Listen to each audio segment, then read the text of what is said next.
small winery called Sonoma Creek Winery back then. Um, and it was really easy for me to jump from making beer to making wine. You know, there's tanks, there's hoses, there's pumps, Yeah, there's so many plants, similarities. there is, Yeah. yeah, pretty much everything. A lot of the equipment's the same. Yeah, so you got, you know, stainless steel tanks, hoses. So when I started in the wine industry, my boss also realized that I was pretty good at it, and I started catching up with the things he was talking about fermentation, alcohol, sugar content. I already knew all this stuff.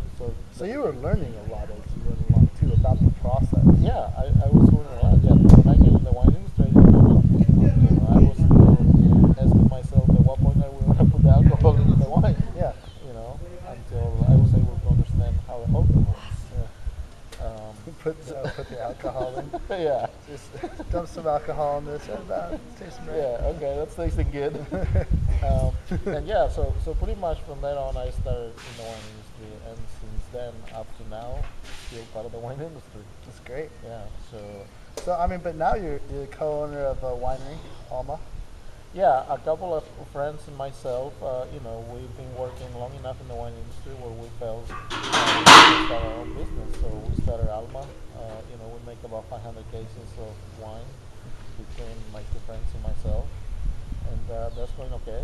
And now my new adventure, as you know, is going to be Parras wines, which you know, I want to start something on what I have total control, what I can do, what I want to do, the way I want it to do it, because you know, when you have three people deciding on one thing, it's really hard. Yeah, it is hard. So it's a real challenge. Because essentially, you have three winemakers. Yeah, that's what we have. We have three owners, three winemakers. We all have, you know, about the same experience within using the wine industry. So we all think we are right. So you know, and that's the beauty about the wine industry, that you have to show your own soul, just like Alma, on the wine. You know, your own unique style, just like an artist. You know, you have to have your own thing in each bottle that you put out there. Right. So in order to do that, you have to start your own thing. So it's only you. So Alma is it was the first stone, you know, first step, and now I feel like I'm ready for the next step. That's so great. It's gonna be Parras. So tell us about your first wine. I mean, that's so exciting. Well, we never even really talked. Let's take a little side here for a second. Okay. I didn't even mention that Manuel was our crew for the last harvest. Yeah, this is how I got to know you, and this is Yeah. how I am sitting here. I know, we didn't mention that. I mean, so he was on the crew past harvest 2009, and I mean, this guy just was rock solid. He knows so much about the whole process, and I guess what I'm really trying to get at is that everything that you've learned has been from work experience, you know. And Most of them, when I started in the wine industry, as I mentioned earlier, Robert is not the exception when it comes on how lucky I have been in terms of having good employers. When I had my second employer, Tom Larson at Sonoma Creek Winery, I happened to be lucky enough where he decided that I should go back to school and learn about winemaking. So he decided to send me to school.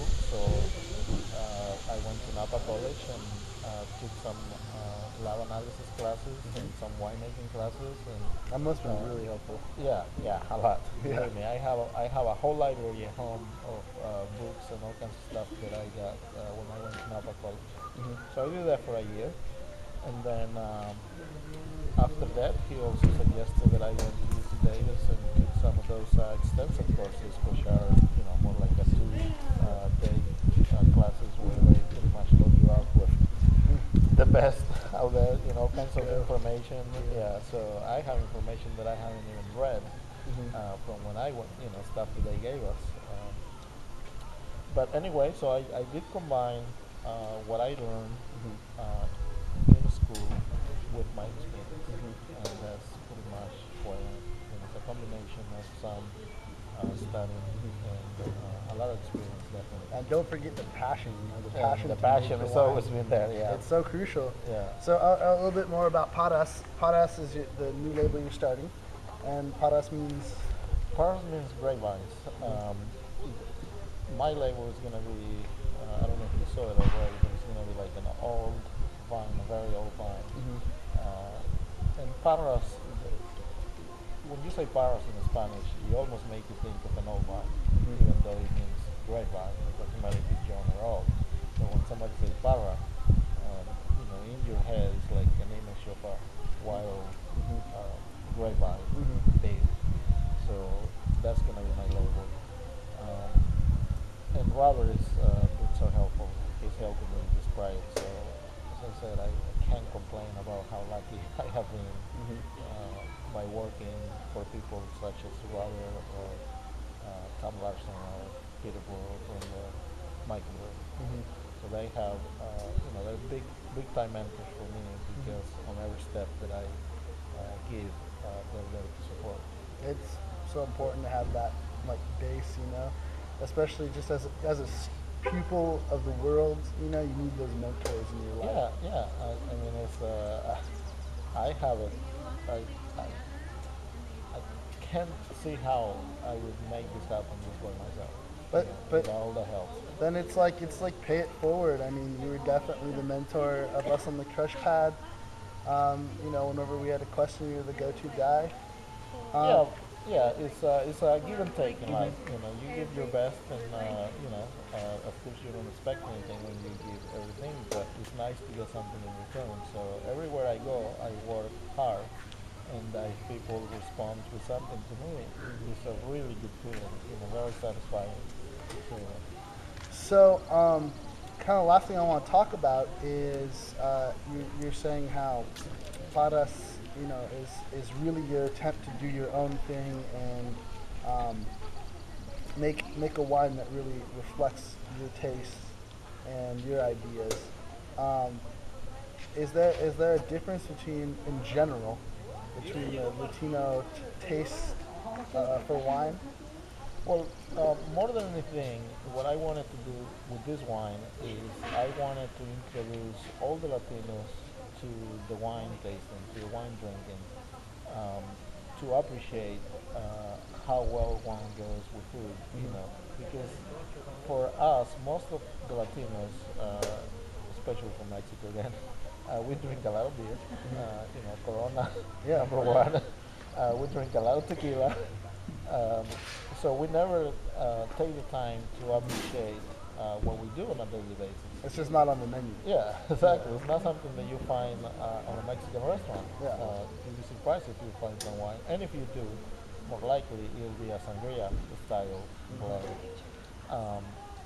So what I wanted to do with this wine is to make a wine that people won't reject. Because I have given plenty of wine to my friends, and they always complain about how bitter or how harsh the wine is. And I know it is because their palate is not used to tasting the kind of drink.